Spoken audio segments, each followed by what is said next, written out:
nyene cyo mukuru w'igihugu aheje kwakira uwuserukira ishirahamwe PNUD, ishirahamwe rikukira ishirahamwe mpuzamakungoni rijanye n'ivy'iterambere, akaba ari nukomoka mu gihugu kibanyi ca Republika Iharanira Demokarasi ya Kongo. Uwo rero mushasha yaje azobandaniriza aho uwo yakoreye mu ngata yaragejeje mu migambi nka yose.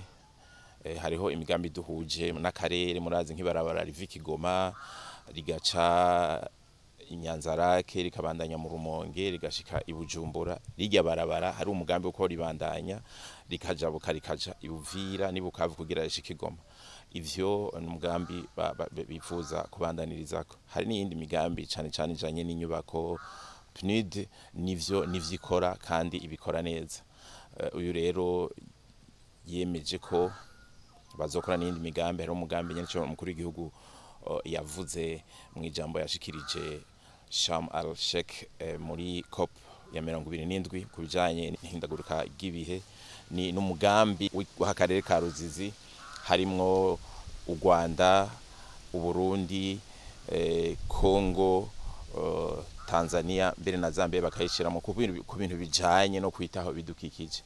Aheje kwakira uwuserukira ishirahamwe FAO ngaha mu Burundi, umushasha akomoka mu gihugu ca Togo, yaje ava mu gihugu ca Djibouti, igihugu muzi ko cakamwe mu ruzuba rwinshi.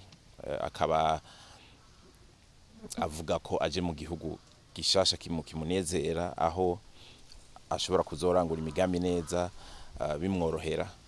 Uyu rero aserukira ishirahamwe FAO asanzwe ari umuntu ajejwe amagara y'ibitungwa bamwe bita ba veterinaire. Akaba yanezoje cyane nuko yumvise imigambi irashe yanyene cyo mukuru w'igihugu. Murazi yuko amazi imisi yipfuza yuko abarundi bofungura neza.